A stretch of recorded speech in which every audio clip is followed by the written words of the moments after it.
Os shows são o elixir da vida, como eu costumo dizer para algumas pessoas. Que por mais que você acompanhe a carreira de uma banda nos discos de estúdio, sempre vai faltar aquela coisa. E essa coisa, ela é complementada pelos shows, que é o assunto do vídeo de hoje. João Messias na área, vídeo número 34 do canal. Passa a vinheta e a gente continua o papo.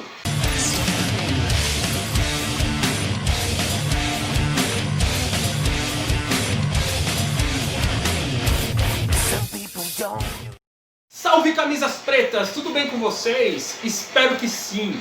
Vídeo de número 34 na área, João Messias Júnior com vocês mais uma vez. Hoje eu vou falar de shows, cara, o elixir da vida, como eu costumo dizer para alguns amigos, né? Então hoje eu vou falar de alguns shows que eu tive a felicidade de assistir nesse famoso mundo chamado rock and roll, né? Que é como eu sempre digo, né? Viver é realizar sonhos. E assistir seus artistas favoritos é um dos seus sonhos, né? Eu acredito que tem muita gente aí que já teve a vontade de assistir alguma banda que gosta e conseguiu realizar esse sonho, ou está prestes a realizar. Então eu acho que nada mais propício do que você falar desses shows, né? Que, como eu já disse, são o elixir da nossa vida.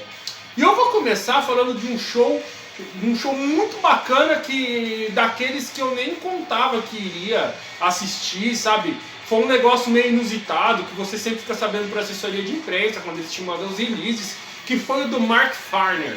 Isso foi em 2012. Eu lembro que a assessoria de imprensa que cuidou da agenda de turnê deles aqui mandou um e-mail, e aí você segue o procedimento, né? Você manda se você se interessa ou não. E eu tive a felicidade de ser um dos contemplados que assistiu o show, de assistir um show do ex-vocalista do Grand Funk Railroad, né? Que a galera da antiga vai saber de quem se trata, né? E pra mim, eu considero esse show do Mark Farner, que foi a primeira vez dele no Brasil na época, um dos 10 melhores shows que eu tive a felicidade de assistir. E eu digo isso porque, assim, o Mark Farner na época, ele era um senhor, já tá na faixa de 60 anos, e um cara que se cuida, cara, um cara que fez um show elétrico, empolgante. Antes de voltar a falar do show em si, eu vou falar de como foi todo esse processo, né? Então eu tinha falado que a assessoria de imprensa disparou o mailing, né? Falando da vinda do artista, da apresentação. E o mais legal disso é que não foi só o show que rolou, né? Então teve uma coletiva de imprensa num hotel em São Paulo, naquela região central lá do Anhangabaú, da República. Eu não lembro o nome do hotel agora, mas eu lembro que a coletiva foi por ali. E foi muito interessante você ver o Mark, né?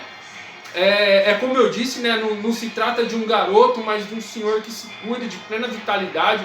E ele entrou em diversos assuntos, né? Ele falou do Grand Funk Railroad, ele falou de um empresário que ele teve um atrito na época e tal. Ele falou do Grand Funk, né? Que foi uma história não muito legal, que ele acabou assinando uns papéis e ele não sabia, acabou assinando os papéis que ele abriu o nome de usar o nome da banda. Então ele falou que já não ouviu o que a banda estava fazendo, que ele não achava interessante ficar ouvindo. E assim, e era interessante você na coletiva de imprensa, que ela foi no saguão do hotel. E era muito legal porque o Mark, ele era um cara muito solícito, ele falava, e é um cara que ele não fugia da raia, né, meu? Então, tudo que você perguntava pra ele respondia. E como ele é um cara convertido, né? Que ele é um cara que ele é convertido, ele é um cara que se diz evangélico, né? Então toda vez que às vezes ele soltava um palavrão, ele pedia desculpas, cara. Eu achava muito, muito legal isso da parte dele, né, mano? E foi muito legal também, porque além desse lance da coletiva, tinha muito fã, cara. Eu lembro até que eu fiquei conversando com um cara lá, ele tinha vindo do Rio de Janeiro com um monte de vinil do Grand Funk Railroad, vinil solo do Mark Farner, o Mark autografar, tirar foto. Aí vocês vão ver aí também, eu tive a felicidade de tirar uma foto com ele. Mano, o cara foi muito paciente. E aí teve o outro dia, que foi o dia do show. Rapaziada, que show foda! Por que eu tô dizendo isso? Meu, ele tava acompanhado de uma banda fantástica, cara. Uns caras que manjavam do groove, uns caras que pegavam um peso, claro, né? Um peso voltado ao estilo do Mark Farner e do Grand Funk Railroad. Não era pra você esperar paletadas trash ou algo do tipo.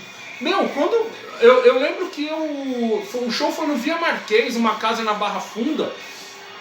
E foi muito interessante porque ele já abriu o show com o Air American Band, né? Que é um dos maiores clássicos do Grand Funk. Mano, ali você teve a certeza que você estava diante de um puta show. Mano, que show, cara. O Mark numa vitalidade. Ele andava por todo o palco assim, cara. Porque ele tava com uma banda tão segura, cara. Que ele falou, eu acho que ele pensou, mano, eu com os caras desses tocando, eu posso falar com a galera, não vai ter problema nenhum. E o cara pulou, o cara dançou, o cara solou, o cara cantou pra caramba, o cara tocou muito. Meu, e assim, não só o American Band, mas teve Shining On, teve I Am Your Captain, mas assim, não há de negar que o maior momento desse show foi Locomotion, cara, que muitos pensam ser uma música do Grand Funk, mas não é. Meu, aquilo, eu lembro que eu vi a Marquês, a impressão que eu tive é que a casa tava cheia. Meu, aquilo virou uma pista de dança, não teve um que não dançou, cara. E eu lembro que alguns dos comentários que rolaram é que o Mark seria o Mark Farner um cocum. Quem assistiu aquele filme clássico dos anos 80 sabe do que eu tô falando. Eu ainda tenho pra mim que o Mark Farner é um daqueles cocuns lá que apareceram naquele filme. E aí ele foi um cocum que ele se enveredou pra música, cara. Foi um dos 10 shows mais legais que eu fui, que eu tive a felicidade de assistir, e eu sou muito grato por ter sido um dos felizardos, né, pra ter tido essa oportunidade de assistir esse show. E o segundo show que eu vou falar hoje é o do Hangar, cara.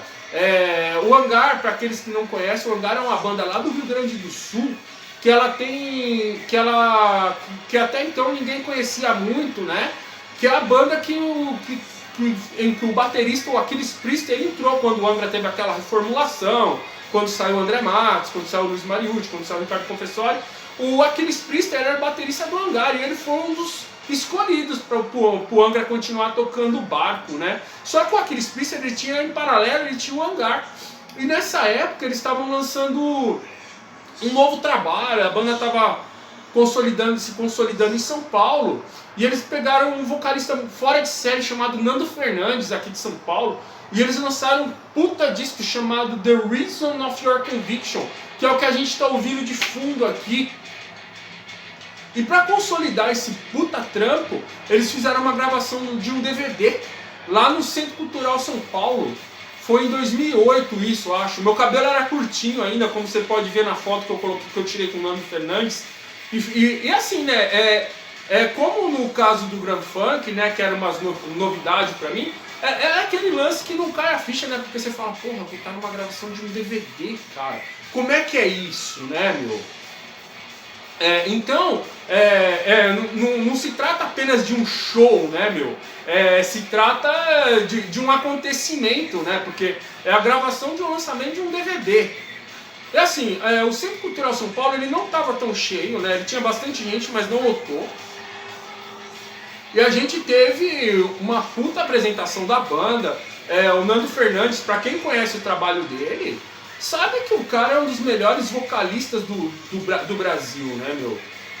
Tanto que até no RMH lá, o Carlos Chiarani falou que ele tem um projeto do Nando Fernandes que vai sair via Frontiers, né? Frontiers Music, acho que em 2021. Então o Nando Fernandes, ele é um cara, e ele canta hoje com o Sinistra, que conta com o Eduardo Danui, o Luiz Mariucci, conta com o Rafael Rosa, que é pra quem curte o Ronnie James Dio, né? Vai ser um prato cheio. E voltando a falar desse show, claro que eles levaram muitas músicas do The Reason of Your Conviction, eles tinham um visual muito bacana, muito chamativo, eles tocaram com esse visual, fora as músicas do álbum, né, o que eu destaco também foi uma versão de After All, do Black Sabbath, do The Humanizer, né, que pra mim é um dos discos favoritos do Black Sabbath, né. Eu não escondo de ninguém que Black Sabbath pra mim é Dio e não Ozzy, né. Então foi um puta show, foi uma puta oportunidade que eu tive de presenciar a gravação de um DVD, cara. Eu lembro nessa época que assim que saíram os ingressos eu comprei os meus, né? E foi uma época muito bacana, assim, que eu curti muito, sabe? Foi um negócio muito bacana, assim, porque é aquele lance mágico, né, meu? Porque a gente nunca nasce sabendo tudo, né, meu? Então as coisas vão acontecendo gradativamente na nossa vida, assim. E a gente vai se mergulhando, né, meu? É como disse o Alírio Neto uma vez num documentário que ele disse, né? É como se a gente se emprestasse para a arte, né? Então esse vídeo de hoje é basicamente isso, né? Não são apenas shows, mas são momentos da nossa vida que a gente se emprestou para a arte. E antes de eu falar do terceiro show que eu fui, que eu vou comentar, segue a participação do grande irmãozinho Cláudio Tibério, que ele vai falar de um show muito legal que ele foi também. Fala, João, prazer enorme estar aqui falando no seu programa. E sem dúvida alguma, o show que marcou a minha vida até hoje, eu já assisti, eu costumo brincar, né, que eu já assisti grandes shows e grandes ensaios também, né? Mas um show que mexeu demais comigo, sem dúvida alguma, foi aquele show do Metallica em 1989, na turnê mundial do And Justice for All, passando pelo Brasil, no ginásio do Ibirapuera. Eu tive a oportunidade de assistir aquele show nas 2 noites. E foi algo assim marcante, memorável, não tem nem como pensar muito quando se trata do Metallica, quando se trata da turnê And Justice for All, quando se trata deste álbum, que é uma obra-prima realmente dentro do cenário thrash metal mundial. Eu tive o privilégio de estar nesse show e junto com mais de 15 mil jovens cantar grandes músicas e grandes sucessos dessa maravilhosa banda chamada Metallica, né? Esse show foi inesquecível para mim e isso aí faz parte da minha história. Essa foi a participação do grande Cláudio Tibério, cara. Muito obrigado mesmo, Claudinho, por você ter aceitado essa parte, participar do vídeo, cara. O Cláudio Tibério é um cara que eu conheço assim desde os anos 90, por causa da banda que ele teve na época, o Berit. Eu acabei conhecendo essa banda por meio de publicações como a Metal Mission, a Extreme Brutal Death. E aí era um cara que eu tinha grande admiração e a gente acabou virando amigo, a gente participa junto do Metal Brasil, a gente também torce pro Palmeiras. Então é muito legal, cara. Mais uma vez, muito obrigado, Cláudio Tibério. Obrigado de coração. E o terceiro show que eu vou falar hoje foi esse do Orphaned Land, cara. Eu vou dizer que foi um show não usual. Por que eu digo isso, cara? Porque assim, o Orphaned Land foi na época eles estavam vindo pro Brasil. E pra quem não conhece, é uma banda de Israel e eles mesclam com o death e o doom metal elementos da cultura oriental. Então dá um sabor diferente à música da banda, né, mano? E a banda tem uma curiosidade que muitos pensavam que a banda era um grupo cristão, né? E eles não afirmavam e eles não negavam, mas eles diziam que a música deles era um tango entre Deus e o diabo. E foi uma oportunidade, porque eles fizeram um show na mesma época, eles fizeram um show no Hangar 110, que foi ovacionado. Eu lembro que contou com a abertura da Seventh Seal, né, que é uma banda muito conhecida aqui no ABC Paulista. E só que daí teve a oportunidade de assistir no Princípios em São Bernardo, que eu não lembro qual motivo que foi, que eu não consegui ver no Hangar, mas aí eu tive essa segunda chance, né, de assistir os caras ali no ABC, do lado de casa, vamos colocar assim. E isso foi em 2013, cara. E eu lembro que foi uma escolha bem feita, colocaram 3 bandas da região para abrir, né? Então foi o Demolition Inc., do Ricardo Pérez, grande pipoca, foi a Seventh Seal, que acabou não tocando, e o Pastore, né? Do renomado e conhecido vocalista Mário Pastore, que gravou um dos discos que eu mais gosto da minha vida, que é o Biotronic Genesis do Acid Storm. E então foi uma noite memorável, embora não tenha tido muito público, mas foi muito legal ter a oportunidade de você falar, caramba, o Orphaned Land tocou do lado de casa, cara. E foi uma experiência muito bacana. Eu lembro que veio uma galera da imprensa de São Paulo acompanhar o show dos caras. Naquela época eu tava cobrindo o show pro meu blog também. E foi muito interessante, cara, porque foi uma banda que deu uma aula de profissionalismo. Os caras atenderam todo mundo depois do show, antes do show, quem trombou com a banda um pouquinho antes do show. Os caras foram muito profissionais.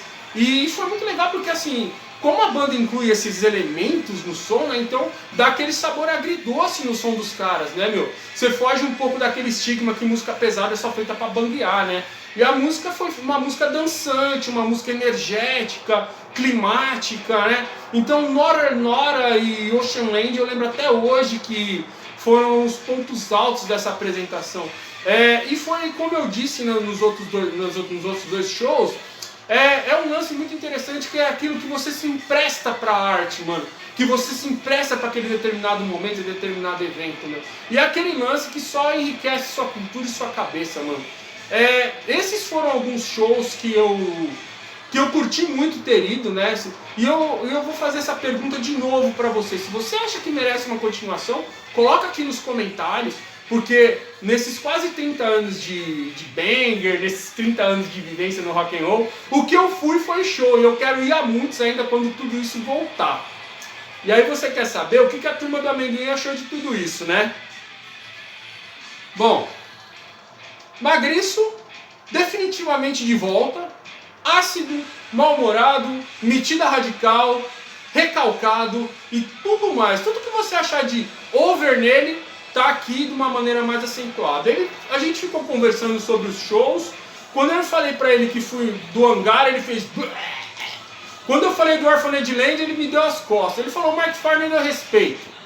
Ele é da minha época. Eu falei, você é mais velho que ele, Magriço. A Lindinha aqui gostou pra caramba. Ela gostou, falou, caramba, você foi muito show já, né? Aí, como tá rolando aqui o Orphaned Land, tem as referências orientais, ela pediu pra que ela quer ouvir mais depois. Essa chata aqui, ela gostou, viu? Ela curtiu pra caramba. Ela gostou que eu falei do Grand Funk, né? Ela foi procurar. Quando ela ouviu Locomotion, nem ela sabia que era uma música que não era uma música do Grand Funk. Ela gostou, viu? Ela ficou prestando atenção aqui, ficou quietinha, até me surpreendi. E era isso, rapaziada. Muito obrigado pelos likes, pelos toques nas redes sociais, pelos comentários. Mais uma vez eu agradeço. Eu fico muito feliz com a trajetória do canal, que nós temos uma trajetória curta, mas ela está muito marcante, ela está muito interessante, e isso proporciona a gente a conhecer mais pessoas, e a gente vê, assim, dá novas possibilidades ao canal. Eu agradeço a vocês, porque nessa eu acabo aprendendo muito, e eu sei que eu vou aprender muito mais com vocês. E não vamos perder o nosso encontro de sexta-feira, que eu vou falar de alguns lançamentos internacionais. E era isso, rapaziada. Grande abraço e até mais.